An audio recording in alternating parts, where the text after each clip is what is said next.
Everybody. My name is Kimberly Melton, and I am a professional photo organizer. My company is Visual Story Media, and I'm super psyched to host here today with my wonderful friend, Jill. So what I'd like us to do in the chat is if you've ever had personally been affected by a storm or failure or unexpected disaster, fire, whatever, pop that in the chat so we're aware of like our audience and what's going on, because Jill's got some great stuff that she's going to talk about. I know I have been in a fire February 29th, because I just always remember it's that day because 29th doesn't come around very much, at 2 a.m. no less. So let's see, today we're going to go over topics that Jill is going to talk about today is organizing, digitizing documents and keepsakes. And also, if you've got questions, pop them in the chat, right? And then what we're going to do is we'll answer those. Either they'll be covered during the session, and we have plenty of time at the end to have all your questions. So we don't you forget it, either write it down, pop it in the chat, and that way we can answer it as we go forward. Now, got a little homework for you. Could you please like the video that you see, the little thumbs up? And then also, if you will please, could you subscribe to the channel? That way you can get more content. When we have stuff going on, you'll know about it. And it really helps us out. So thank you so much. And welcome to this wonderful, wonderful feature of digitizing and organizing important documents and keepsakes, because it's important that you safeguard what matters. So I have the absolute pleasure of introducing Jill Rivers. She is a certified photo manager and a privacy advocate.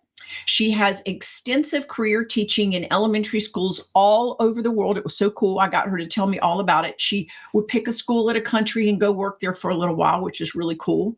She has a master's degree in library science and has always been dedicated to helping others learn and grow, but found her new calling in helping people safeguard their cherished memories. She is founder of Enjoy the Moments, a business that combines her passion for storytelling, organizing, and preserving memories by offering services and workshops that help people safeguard their cherished memories. So we are thrilled for Jill to hear all that she has to say. And so without further ado, please join me in welcoming Jill. Thank you. Thank you. All right, well, we have a lot to cover today. If you want to put the slides up, Rebecca, that'd be great. Hey, Jill, sorry, we just lost your screen share if you wanted to pull that up again. Oh, so sorry. It's okay. Kimberly, you can join us while we're getting our technical difficulties sorted out. Entire screen, entire screen? Yes. There we go. So sorry. There we go. Y'all are going to love this. All right. All right. There we go. We're back. So thank you very much, Kimberly, for that introduction. That's right. I'm Jill Rivers of Enjoy the Moments. I'm based in Bethesda, Maryland. I love helping people preserve and share their memories through personalized photo organizing, digitizing, and custom photo books. And my main mission is to ensure cherished memories are not only preserved, but are easily accessible, shareable. With a background in education, as Kimberly said, and a passion for storytelling, I love helping others protect their family stories and their generations. So I'll be walking you through some best practices for preserving important paper documents and keepsakes. Whether you're dealing with historical records, legal papers, or sentimental letters, this presentation will help you protect them for years to come. As Kimberly also said, feel free to ask any questions in the chat and we will address them at the end of the presentation. I have also provided a thorough resource document for you to download, and the link will be available in the chat or below this presentation if you are watching the replay of it later on. So this is what we're going to cover: the importance of preserving documents and keepsakes, steps for success, scanning and digitizing, storage and organization, and preserving keepsakes.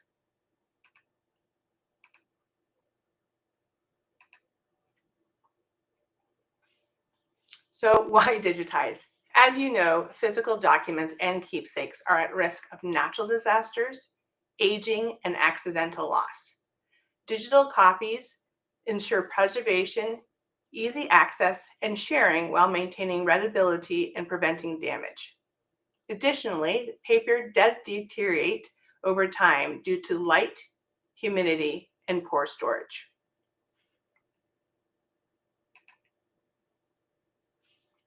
Family history isn't just about the past, it's bridging to the future. Preserving documents and keepsakes holds both emotional and practical value. As you look at old photos or read letters, brings back cherished memories. And sharing stories with children and grandchildren helps them understand where they came from. Family traditions and heirlooms connect generations and help keep cultural heritages alive.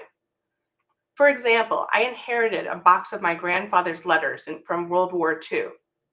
At first, I thought they were just some old papers but as I began to read through them, I realized they told the story of his experiences and emotions during the war. He died when my mother was 3, and so I never got to meet him. So I have carefully preserved them in archival sleeves and digitized them and added some of this to his photo book. Then we have the practical value of preserving documents. You have your birth certificates, marriage licenses, and military records, which all help with genealogy research. Important documents play a role in legal matters, inheritances, and citizenship. Knowing your family's medical history can be crucial for future health care decisions. Without preservation, stories and histories can fade or be lost. Digital and physical methods help ensure these valuable memories remain accessible.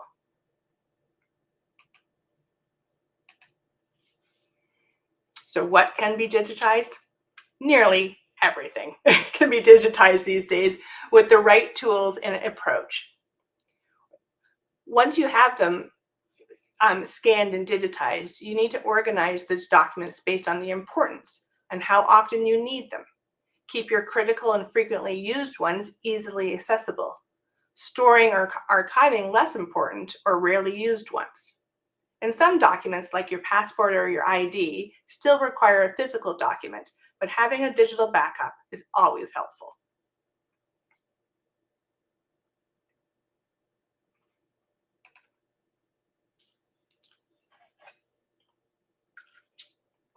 So drop in the chat below, or drop in the chat here, sorry. What is the most meaningful document or keepsake you've saved or would like to preserve? If you're watching this in a replay, go ahead and drop your ideas in the comments below. What is the most meaningful document or keepsake you've saved or would like to preserve? Please drop your ideas in the chat.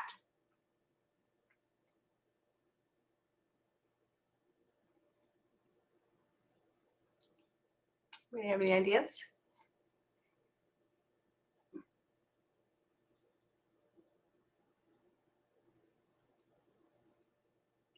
Probably hard to choose maybe just one.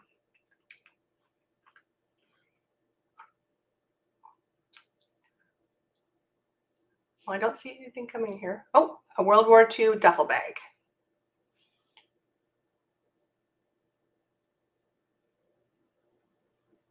A photo album my grandmother put together for leading up to meeting her husband. Oh, wouldn't that be great?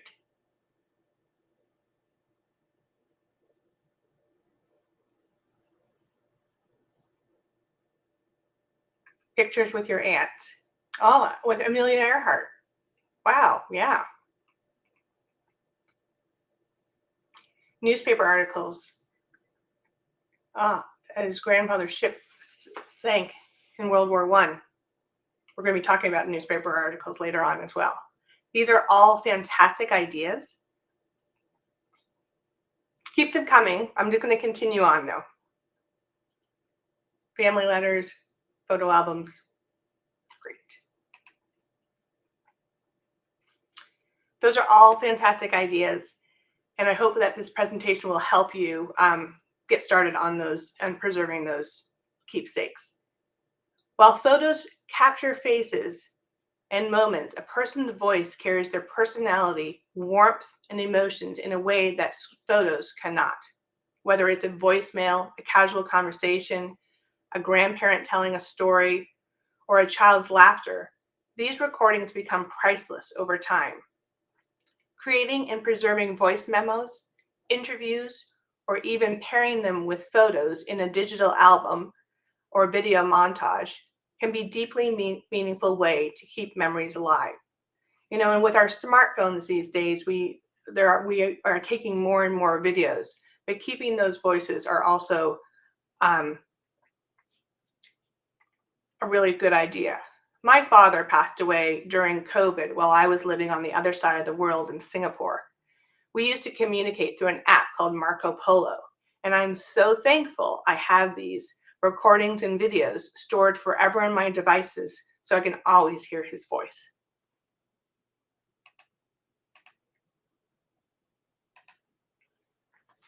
Okay, so I'm going to give you some steps on how to preserve documents and keepsakes, but documents first we're going to focus on. So the first is dedicating a workspace. Having a peaceful and comfortable workspace improves focus and efficiency. Minimize distractions, ensure you have good lighting and comfortable seatings. Number 2, supplies. I'll explain more about the supplies on our next slide, but having your supplies ready in your workspace is a really good idea. Number 3, work on one collection at a time. Focus on one folder, a box, or a set of records at a time. This prevents mix-ups and ensures accuracy in sorting and labeling. Number 4, maintaining original order. Keeping records in their original order preserves historical context. If you need to reorganize documents, be careful and just take a photo before moving anything. And number 5, clean up your space daily. Tidying up prevents lost documents and makes it easier to continue later. Storing your materials properly to maintain their condition, and which I will also discuss later on different ways, place archival boxes and things that how you can store things later on in the presentation. All right, your memory preservation kit. Using the right tools prevents damage and ensures proper handling of documents and photos. Having a soft number 2 pencil is good for writing on documents, like writing on the back of documents if you need to add a note of something. Try to avoid writing on the front of it because you're going to scan that.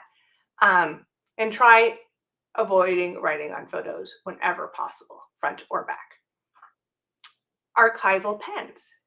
These archival pens are good for certain types of materials, like a Polaroid. You could write on the back of on a Polaroid picture using archival pens. Soft bristle brushes. And this is something you can buy like at the dollar store, a variety of different sizes of makeup brushes.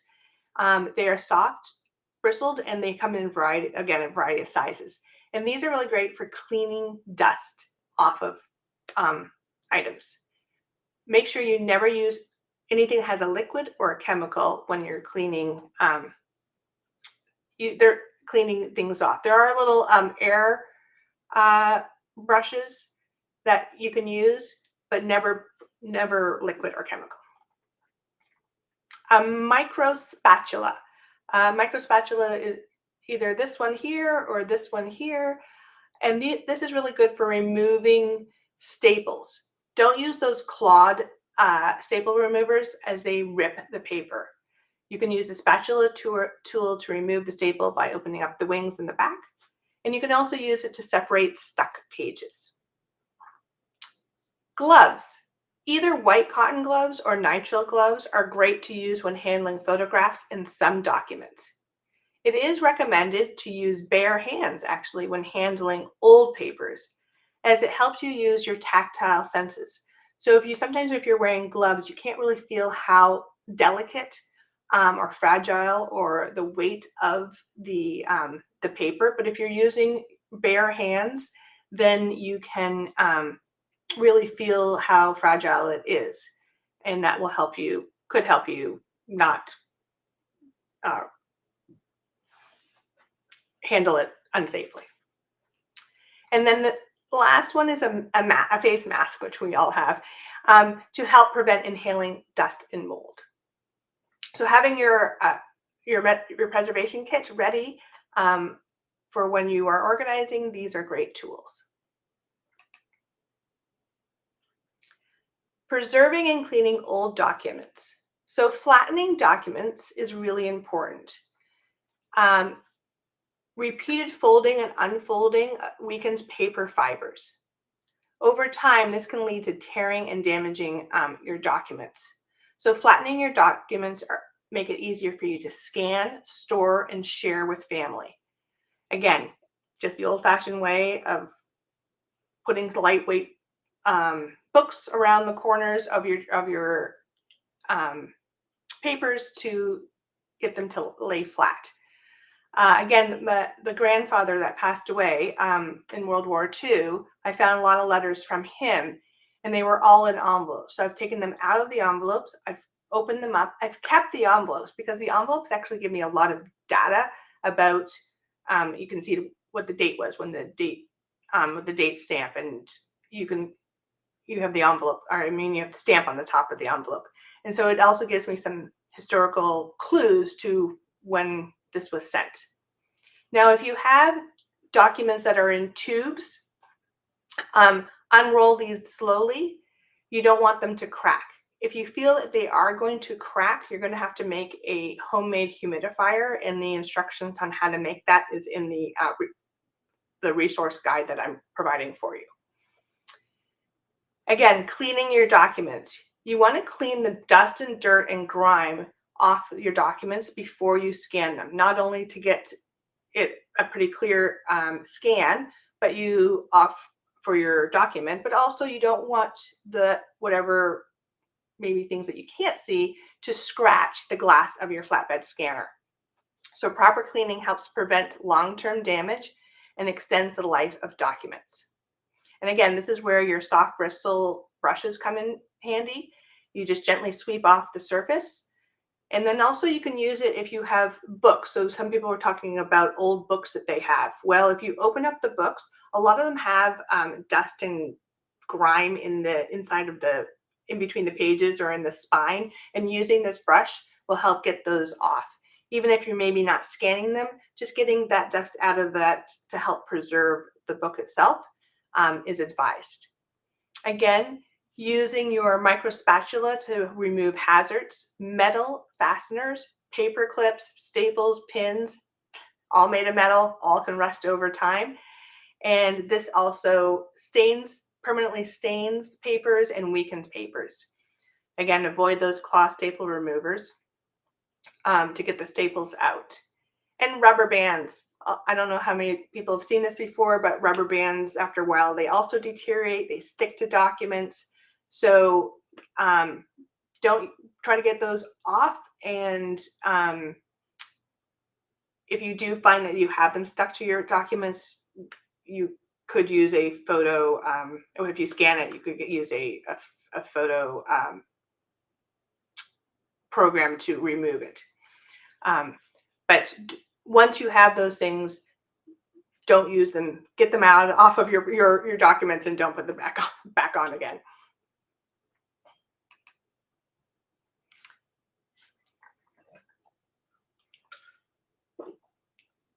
Okay. Yes, I see some comments on the trophies and the ribbons. Exactly. Yes, we're going to talk about these keepsakes in a minute. Drop in the chat if you have a scanner at home. And if so, do you know what kind it is? Is it a flatbed scanner, all-in-one printer, fast feeder scanner, If you are watching the replay, please comment below as well. Or maybe you have a scanner, but you really don't know what it is or what it does.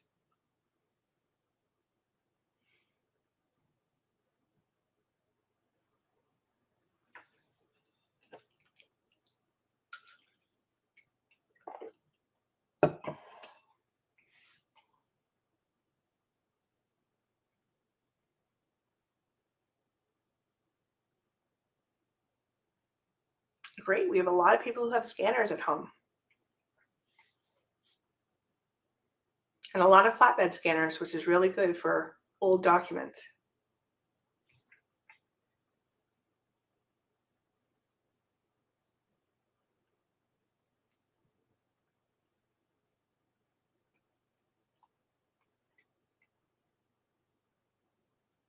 Great, okay. So I want to talk to you about the difference between scanning and digitizing. These words are often used interchangeably, but they're not quite the same. So here's an old photo. Obviously, the first one is faded. It's the original, I have just taken out of my grandparents' photo book, and I've put it onto the scanner, and I have scanned it. So it creates a digital copy. It's preserving it.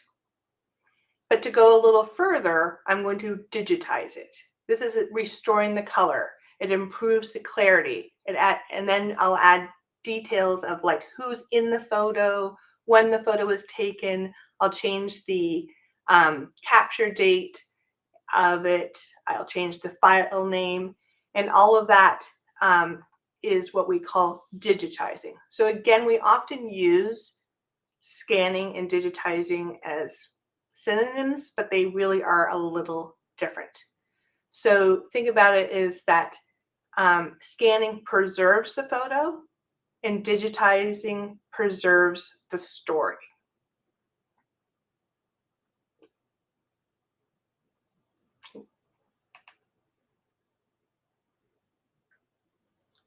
So when deciding whether, so I've seen that a lot of people have put in a lot of flatbed scanners. Some people have talked about an app. They have different scanners that are attached to their all-in-one printers at home. So what you need to do is you need to decide whether you want to save a document as a PDF or as a JPEG. And it really depends on how you plan to use what you are scanning. So PDFs are great for text-heavy documents, while JPEGs work well when you're incorporating scan items into photo books or you want to add it to your photo library. Keep in mind, things are getting easier, but right now it is easier to convert a JPEG to a PDF than the other way around. So the type of scanner you use also matters. For example, I created a photo book from my grandfather who passed away in World War II. And I wanted to include documents like his Army enrollment papers, certificates, and Western Union telegrams. So I can't scan them as JPEGs. So I could, using a flatbed scanner to preserve the quality, so then I can embed them. That's that top picture over here on the left. I've embedded them into a photo book.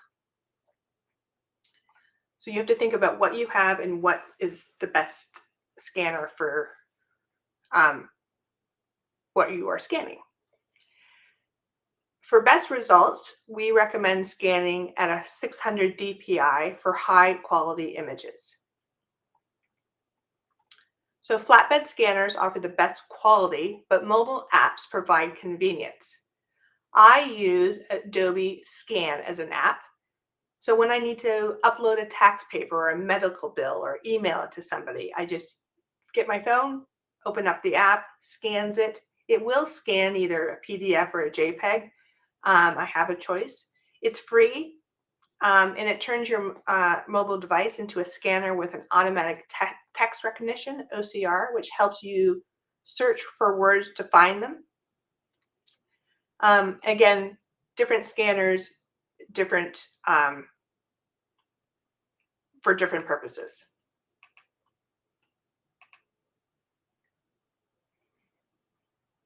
So I'm going to jump to the bottom of this first, just because we were talking about the scanners. With any documents in 1940s or earlier really should be scanned on a flatbed scanner because they are more fragile. And never use an automatic document feeder as it may damage your original files. And again, as I talked about a little earlier about holding your documents with your bare hands, clean, dry hands, it just helps with your picking up with your senses and how fragile the paper may be. But again, sometimes you might want to use gloves because newspapers often gets the ink on your fingers as well. Excuse me. A tip for scanning newspapers or any papers that you have that are translucent and might have writing on the back is if you put a piece of black construction paper on it, so that you have the flatbed scanner, you put your document down, you put a piece of black construction paper, and then you close the lid, and that helps it not scan through the newspaper or the thin paper that you have. So hopefully these are helpful hints. And here's a really important hint here, that lamination is not preservation.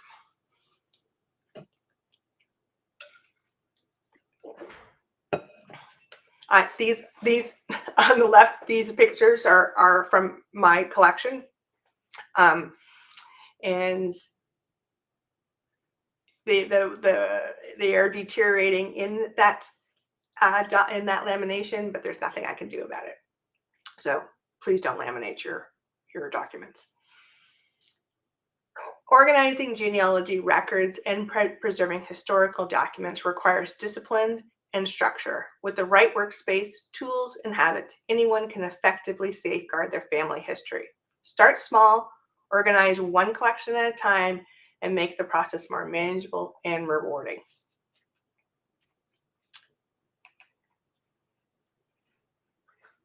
So when we're scanning legal documents, it's really important that it's clear and consistent in the naming conventions, so it's easy to find. Try to stick to underscores or dashes to separate your elements. Avoid slashes and symbols, special symbols. And keep it searchable. Include keywords that are likely to be searched, like your name or the document type, the event. So here are some examples of naming conventions for documents. Again, everybody has their different ways of doing it, but again, the consistency is the key. So here we have the type it's a finance, it's an investment statement, it's from Vanguard, and it's from March 2025.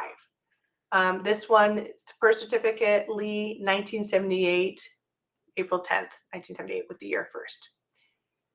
This one here there's underscores in between the dates here, and this one is hyphens or dashes in between the dates.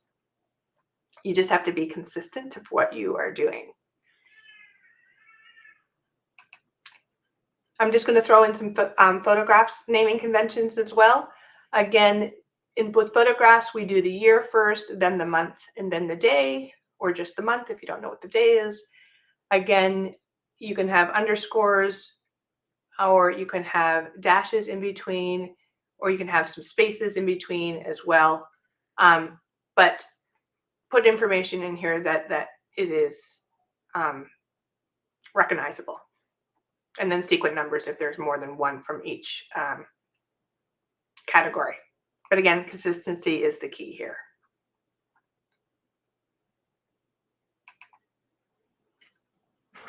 In the resource list, there are some suppliers from which you can purchase archival storage. So once you've scanned your things, you want to preserve them. And you don't want, even though you scan them, you say, oh, I've digitized them, I can get rid of them now. But that's really not our best practices, because even though digitizing is a great way to make them shareable, you want to keep the originals as well, and you want to keep them so you can preserve them for future generations. So putting them in archival storage for documents, photos, and keepsakes is your best format.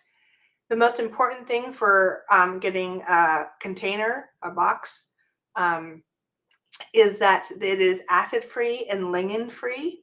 And if you are looking at sleeves that go into a binder like these sleeves here, that they are PAT tested, PAT being photographic activity tested, that they're safe for photos. And these materials will help organize and preserve your precious documents. A tip for newspapers: keep your newspaper clippings separate from other important documents, as they are highly acidic and can stain surrounding papers.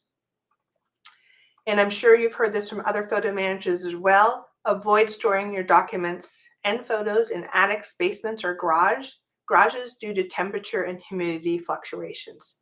Also store them off the floor, like on a shelf, because if a flood comes through, then they are protected. Oh, one more example tip as well is that keep your documents out of direct sunlight. Use high quality copies for your display. So if you have like a family tree, a really old family tree that you have in a frame in your house, make a copy of that, preserve and store away the original, and put a copy up to show others. Nowadays, there also you can get frames that have sun protected glass. They are costly, so just be wise that not to put your originals in for display.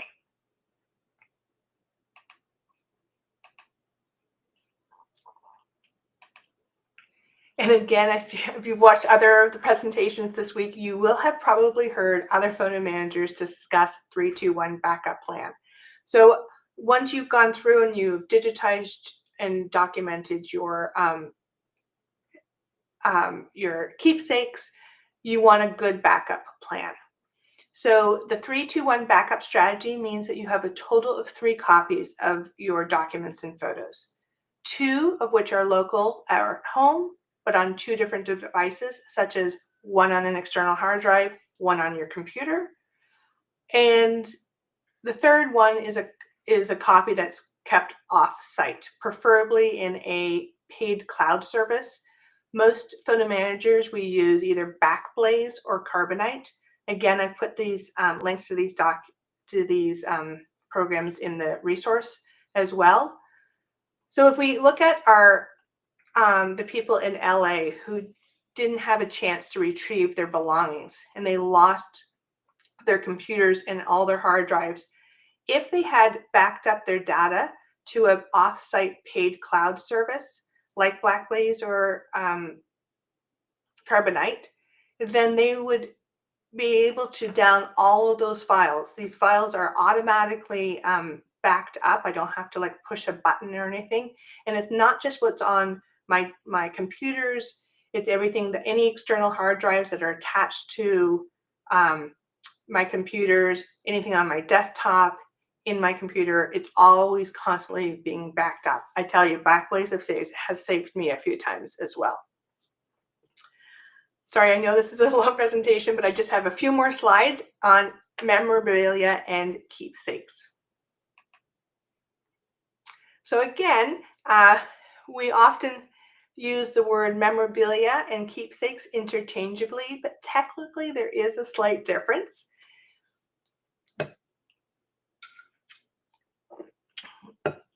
Memorabilia are objects that serve as a tangible connection to important moments or cultural history, such as a ticket stub from a concert or a sporting event, or a signed baseball from a championship. And a keepsake are those often small, cherished items given by or belonging to someone meaningful. Handwritten note from a grandparent, a locket, photo album.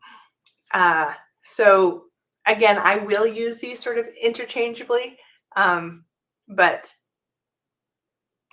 let's get going with these ones.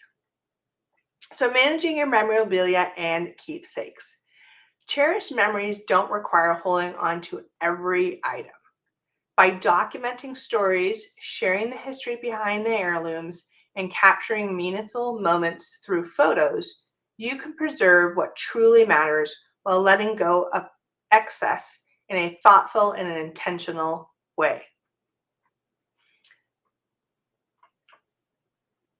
So again, these are all, some of these we've kept. My father's golf ball collection. I did take a photo of every single golf ball because he had put the date on every golf ball of these courses he played. And sometimes he had written down like who he played them with. And so I did take a photo of every single golf ball, and I'm going to add it to his collection photo book that I'm going to create for him, of him sooner than later. But then I didn't keep all these golf balls either. I took a few, my niece and nephew took a few, and then we just donated the rest. Ticket stubs as well. I scanned all these ticket stubs, and then these ones I did throw away. Fisher Price toys. I took photos of them, and then I think we've given them to my sister. But you just don't have to keep everything. You can take some photos and put the stories with the photos.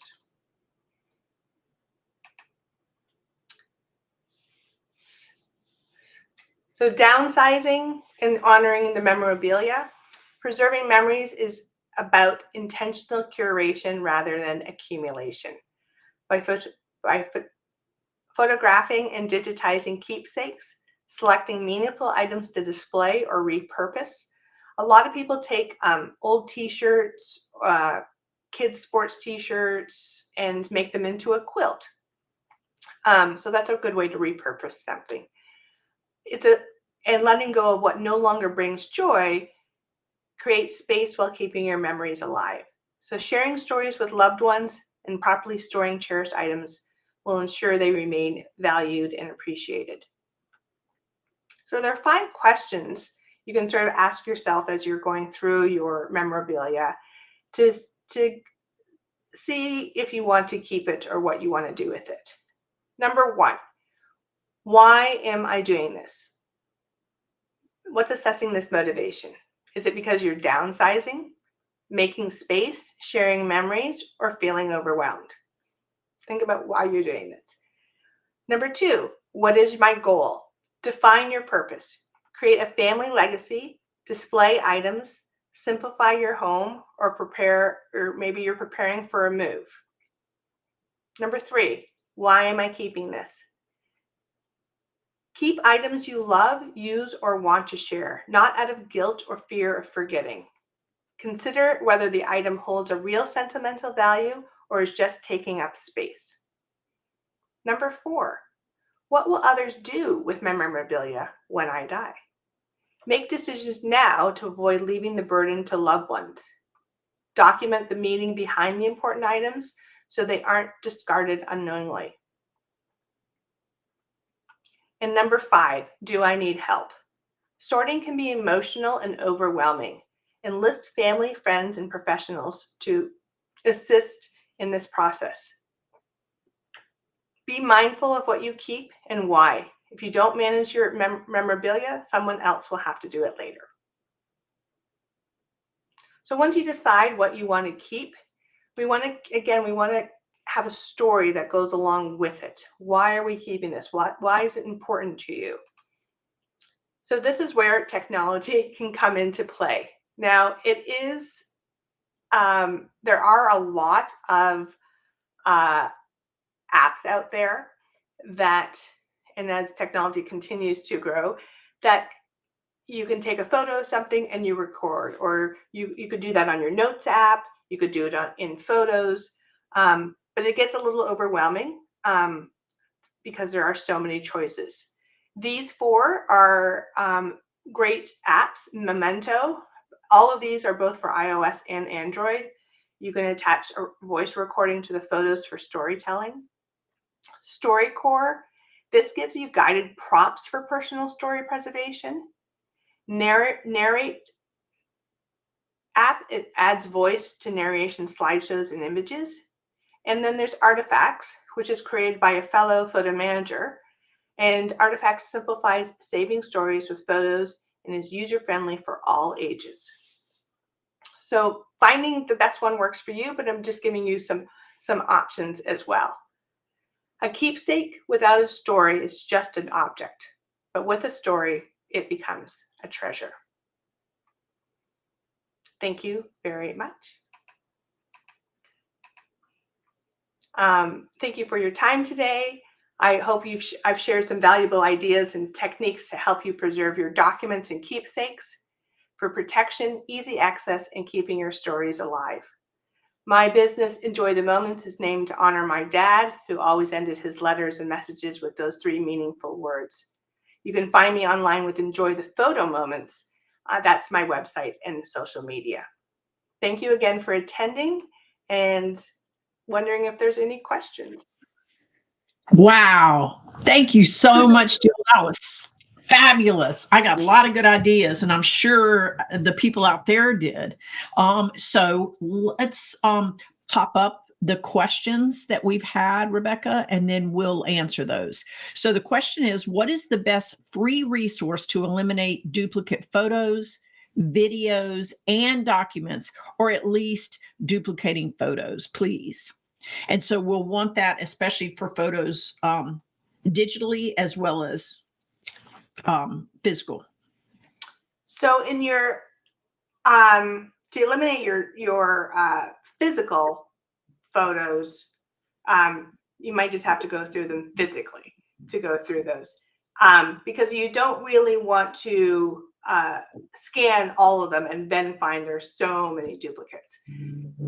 For once we do scan them, we always do find duplicates, and I use Photo Sweeper. I'm not quite sure it's free, but I think it's a very minimal amount of money for Photo Sweeper, and there's different criteria you can put in to help you go through and determine what would be similar to a duplicate versus a close to type of photo. Videos, I'm not sure on the video aspect of it. And documents, that's a good one as well. Duplicate documents. Do you know? I would say, I think they're really looking for photos, but I think with your documents, if you're consistent, like you had suggested, if you're consistent with your titling, like a letter that's written and it has exactly the same date, then you're able to do that, because it may be that they made a copy of it. I mean, we've all seen that. And then if you have an iPhone and you're looking for duplicates, the easiest way to deduplicate your iPhone is simply go to your photos and go all the way down to the bottom and keep scrolling and keep scrolling and keep scrolling. You get down to the bottom and you'll see that lovely word deduplicate, and it'll help you get rid of those duplicates on your phone. Yes, I have a newsletter all about that, actually. Oh, excellent. If they want the information from you, they can sign up and then you'll give them that information. That's wonderful. Should one copy photos from a CD? Yes, you should. Yes, you should. Mhm. Those are, as we all know, that even the computers nowadays, they don't have the CD player built into their computer, and they're becoming more extinct and more extinct. So you do want to get those photos off. Apple has a external drive called Super Drive that you can use to get it off if you don't have a device for that. For PCs, I'm not sure, but yes, I would say yes, get those off, and then you could get rid of those CDs. And I will add to that, in addition to what Jill said, these things are degrading. The CDs, let's see, VHS tapes and video cassette tapes are called magnetized tapes, and they are slowly degrading, and they last 10, maybe 20 years, depending on the storage, et cetera, and how many times you've taped over them. And again, CDs, you did the same thing. You can strip it and put it back, and strip it and put it back, and you put something else there. So again, you'll want to get those off so that it doesn't degrade or something doesn't happen to it. So that's another reason to do that.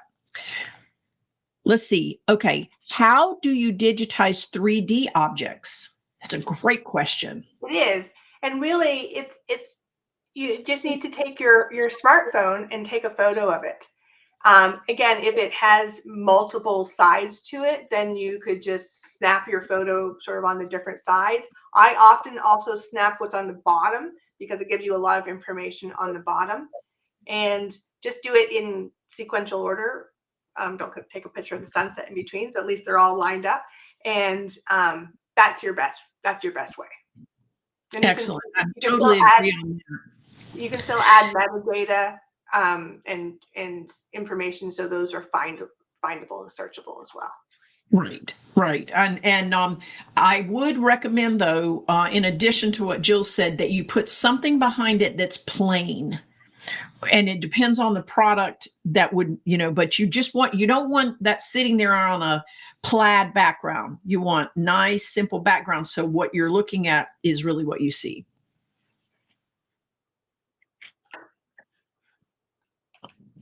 All righty. And this is our last question. And then we've got one thing in the comment I want to comment on. I plan to start small, but where do you begin? Oldest first or what? Excellent question. It is an excellent question. I would say oldest first, because that's your oldest things are your things that could be deteriorating faster. And then, so I would start with your oldest things first. And then you might also bring into context of what other things come along as well. And remember those tapes. When I get clients, the very first thing I say is, do you have any VHS or video camcorder tapes? Because that's what we always recommend that we do first. Or reels. And then, one of the other, pardon me, say again? I just had reels from like 1960. Yeah.